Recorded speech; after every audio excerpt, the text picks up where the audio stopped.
Welcome back. Dottie, how are we doing?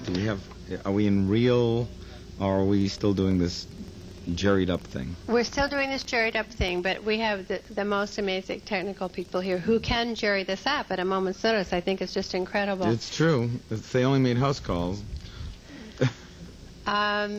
We haven't. I don't have to tell you any line numbers because we have no lines, but we do have Michelle floating out here in the studio someplace who is wants to talk to you about some problems she's having with her children. Michelle. Yes. Magic to hear you sound like this. How old are you, Michelle? 26. Why are you calling?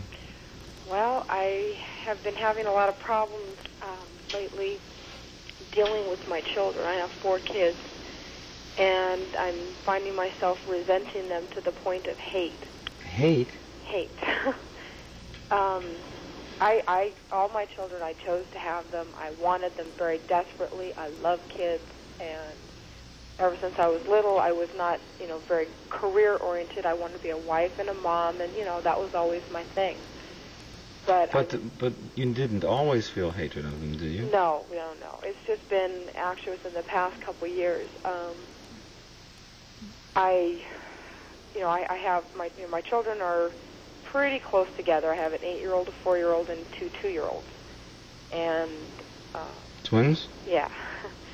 And I think that especially the twins have been so overwhelming. I have absolutely no life of my own. My whole life is centered around kids and doing for them, and it's not just one of those things at 7 o'clock in the morning till they go to bed. It seems like it's a 24-hour thing because there's always one of the 4 kids that get up in the middle of the night, and somebody always wants something. Somebody's always destroying something or breaking something. Well, I understand that. The concern is, how did this go to the word hate? I don't know how. I just have this rage inside me. When did that start? I would say probably when the twins got around 3 months old. 3 months old, when they started moving around. Yeah, but I also was kind of dumb, and I started school that time, and I was taking 19 units and a very heavy course load. Wait. 19 units with 3 months old twins? Yeah, and one of them was in intensive care at the time. He had been put back into an intensive care for the problems he was having. What are you doing? What was that all about? Well, when I was pregnant with the twins, they were a planned pregnancy. When we found out that I was pregnant with twins, my husband flipped out. He just literally flipped out because... What do you mean flipped out? He all of a sudden decided that he didn't want to have to do anything for me. He didn't think that I should have to stay off my feet. Okay, so I started with problems from the time I was 8 weeks pregnant, and it was a total inconvenience to him. Did you have eclampsia? They're not quite sure what I had. I'd had twins 6 years before that were 21 weeks. They were born at 21 weeks. And why did your husband pull away? Have you ever talked to him about that? Yeah, he told me. I asked him one time, and he said he was being honest, and it was just something this really hurts me a lot to hear him say it. But he said he hated me for having twins because he felt like me having the kids was taken away from his youth and his freedoms, and financially they were a tremendous burden. Their medical bills soared over $150,000. Well, we thank him for being candid, but has he changed at all on that? He goes back and forth. It's really weird. Sometimes he's very. So you're not angry supportive. at the kids at all? Well, no. Right. You're angry at him. Of course. Okay. But see, it goes even deeper than that with him. He's a very violent person at times. Very violent. He's pulled a gun on me before. He's pulled a gun on you? Yeah. He's in law enforcement. He's a what? He's in law enforcement, and that's how law enforcement people are. That's kind of like an extension of their body, and they don't see it as being something that they may get angry, and they don't see it as anything that's going to hurt you. But it's like same thing as if I were to pick up a book or something like that. All right. So your husband is he in the LAPD? No. But he's in law enforcement. Yeah. Okay. So the first thing is he's out of control. Yeah. Okay. He can get out of control. We got into a fight a week ago, and it was a stupid thing. It was over the oldest son, over a pair of glasses of all things. Because well, it's never going to be over anything. You know, it's always going to be over something stupid. Yeah, and I bit back at him, and he attacked me and practically broke my neck. Okay. And well, you know, it's just your husband's ready to explode. This is what the problem is. Yeah. And his view of you was of a person who was going to defuse the bomb. That's what he expected you were going to do. Then you had twins, and all of a sudden, he has no place to go then. He certainly doesn't sound like the type who would ever volunteer to go into a program for stress reduction on the force, right?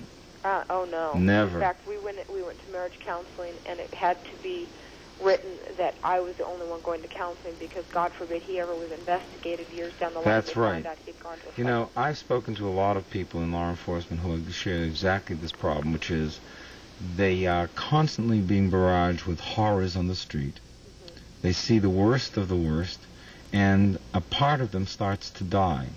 They become angry. They are ready to blow up. They're waiting for a situation where they can vent their anger onto the world. And if they don't get help, they either develop ulcers or that sort of thing, psychosomatic illness, or heart attacks, overeating, or what. Or He's the one thing that he started doing is I think he's bulimic. I mean, that's where he's putting his all right. his stress. Let's talk about okay. Let's talk about reality. Your world is in shambles. That's the first truth. The second truth is your husband is sick with stress, and it's either going to kill him or kill you. Well, you know, I've tried to tell him several times, you know, if this is the way you feel, if I have disrupted your life so much and the children have disrupted your life so much, I have no problem if we separate. Let's have a temporary separation. I don't think you need to ask him about that. I think you say, look, you are so filled with stress and so angry and about to explode that you're not safe to be around. You're going to blow up with the kid over his glasses. You're blowing up with me and nearly breaking my neck over stupid things. I'm not safe with you. I'm asking you to move out and get help and not come back till you do, because I have to protect these children, because you are a present and real danger to yourself and this family. And unless you recognize that and get off your ego and stop trying to protect yourself from the image that you are perfect and you're so afraid of admitting any kind of imperfection. Unless you're willing to put that aside, there's no hope for that, and I'm blowing the whistle now. But you have to take control. Well, the problem is, though, you know, it hasn't just been him anymore. It's now filtered down to me. I understand. And I'm a danger to my kids now. But once you get the source of your anger away from you, you will be in control, and you won't be a source of danger to your kids. You're calling me, trying to get attention for the problem by saying you're a source of danger, you're going to kill your kids. The real thing you're calling for is that you are scared that he's going to kill you. Right? Yeah. Okay. That's where it is. And it is on that you act. And once you act on that, you will be able to regain some power in your life. You absolutely need to see someone. And is there any resources in his police department for wives of law enforcement officers? I think I heard someone talking about it. I don't know in what capacity they... Well, then you get him out of the house and tell him you have to get help because you're falling apart and you cannot stand here and let your family crumble. And if he won't do anything, then he's telling you he would rather go down with his ego than be a loving father and husband. And you have to know that that's the decision he's going to make. Save yourself. It's the only possible route left to you. I hope you heard that.